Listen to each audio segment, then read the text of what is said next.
और बड़ी जानकारी देते हैं आपको। हरियाणा में सफाई कर्मचारियों का आंदोलन जारी है। फायर सर्विस कर्मचारियों का आंदोलन भी जारी है। सफाई कर्मचारियों की हड़ताल से अब परेशानी बढ़ गई है। शहर में जगह जगह कूड़े के ढेर लगे हुए हैं, लोग परेशान हैं। सफाई व्यवस्था पूरी तरह से चरमरा गई है। लोग जल्दी समाधान की मांग कर रहे हैं। सरकार और कर्मचारियों के बीच गतिरोध बना हुआ है। घर से बाहर निकलना दूभर हो रहा है। हर गली चौक चौराहों पर कूड़े के ढेर लगे हुए हैं। गंदगी से अब परेशानी बढ़ती जा रही है। बदबू की वजह से लोगों को दिक्कतों का सामना करना पड़ रहा है।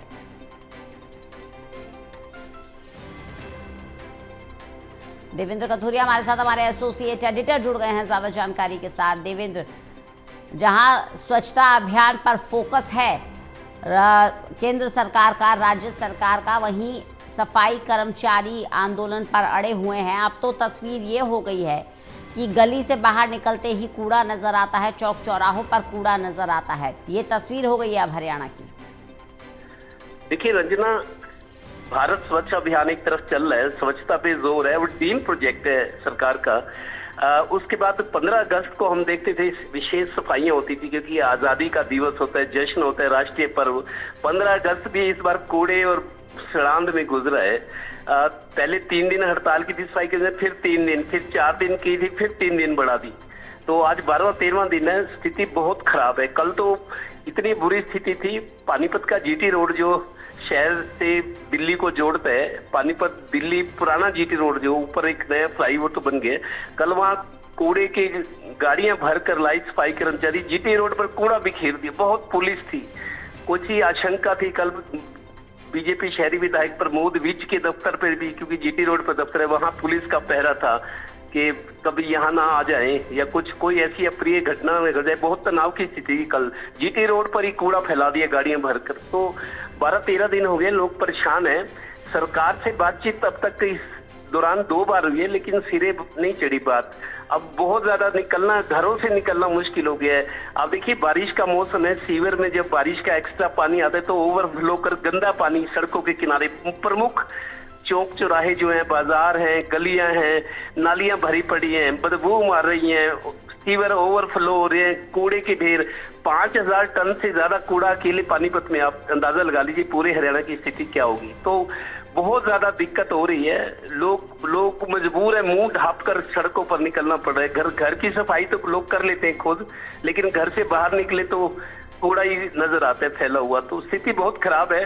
सरकार को प्राथमिकता के तौर पर बहुत ज्यादा जरूरी समझकर इस गतिरोध को तोड़ना चाहिए। हालांकि सरकार की भी मजबूरी है, बहुत सारी मांगे ऐसी होती हैं वो मानी नहीं जा सकती, क्योंकि लीगली तौर पर मान ली तो फिर दूसरे डिपार्टमेंट्स के कर्मचारी वो हड़ताल कर देंगे। सरकार के लिए भी अपनी मजबूरी है। सरकार ने 22 में से 17 मांगे मान ली हैं, ये कर्मचारी भी कह रहे हैं, लेकिन बाकी मांगों पर गतिरोध है। और जो 17 मांगे मानी है उनका इम्प्लीमेंटेशन, उस पर अमल नहीं हो रहा। 13 मई 2026 को मीटिंग में फैसला हुआ था, उन मांगों को जो मानी है वो भी लागू नहीं की, इसीलिए ज्यादा बिगड़े हुए सफाई कर्मचारी और फायर ब्रिगेड के कर्मचारी। जी बिल्कुल। देखिए देवेंद्र, अब सरकार के लिए तो स्थिति वो हो गई है, एक तो करेला ऊपर से नीम चढ़ा, एक तो सफाई कर्मचारी हड़ताल पर बैठे हुए हैं, वहीं दूसरी तरफ फायर सर्विस के कर्मचारी भी अपनी नाराजगी जाहिर कर रहे हैं। उन्होंने भी हल्ला बोल दिया है सरकार के खिलाफ। देखिए रंजना, जो हड़ताल पर है वो तो है ही, लेकिन ये रेगुलर स्टाफ है जो पुराने कर्मचारी हैं। हालांकि इनमें बहुत सारे कच्चे कर्मचारी हैं जिनके बारे में एक डिमांड है कि इनको पक्का किया जाए, सालों से नौकरी करें। लेकिन इसके अलावा भी आउटसोर्सिंग के तहत जो रखे गए हैं वो थोड़ा बहुत काम करें, लेकिन उनको भी ये लोग काम नहीं करने दे रहे। उनको धमकी, अगर आपने सफाई की तो आपको हम आगे से काम नहीं करने देंगे। तो इस तरीके की चीजें भी हो रही है।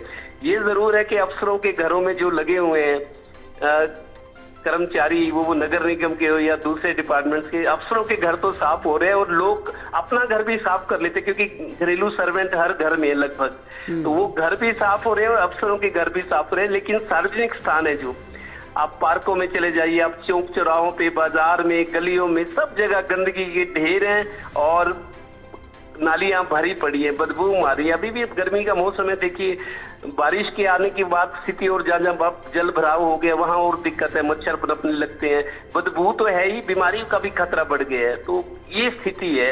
अब 12-13 दिन कम नहीं होते। आप देखिए, एक दिन आप घर की दुकान की कहीं सफाई ना हो तो खुद को गलानी होती है कि आज साफ नहीं किया। ये मनोवैज्ञानिक प्रभाव रहता है इसका। लेकिन 12-13 दिन सार्वजनिक स्थान जहाँ से हजारों लाखों लोग गुजरते हैं सड़कों से, वहां स्थिति ये है। लोग इंतजार करें कि आज हड़ताल टूटेगी आज। और बताऊं आपको, पन्नियों को, प्लास्टिक की पन्नियों को बंद किए, मेरे को लगता है 15 साल पुरानी बात होगी, सरकार ने बैन किया था। अब सड़कों पे प्लास्टिक की पन्नियां भी दिखती हैं। मतलब 15 साल पहले प्लास्टिक पर बैन किया गया था, लेकिन पन्नियां आज भी बिक रही हैं सड़कों किनारे, कूड़े के ढेर में पन्नियां पड़ी। आप लगा लीजिए अंदाजा कि सरकारी अमले का, सरकारी नीतियों का कितना पालन है। अभी भी पॉलीथीन की पन्नियां जो हैं वो कूड़े में, सड़कों पे अभी भी दिखती है। 15 साल पहले ये मेरे को याद है ओम प्रकाश चौटाला की बात ही शुरू की गई थी कि प्लास्टिक को पूरी तरह से बैन कर दिया गया। नो पॉलीथीन के विज्ञापन भी आते थे सरकार की तरफ से। अभी भी कूड़े के ढेरों में पॉलीथीन है। तो सरकारी काम होते हैं, ये माना जाता है। मतलब बहुत समय लेते हैं। और सरकार की ये हड़ताल है, अगर इस तरह की हड़ताल प्राइवेट सेक्टर में हो जाए, एक दिन भी वहां गुजारा नहीं, तुरंत एक्शन होता है। लेकिन सरकार है, चल रही है। चलिए, बहुत बहुत शुक्रिया देवेंद्र इस जानकारी के लिए।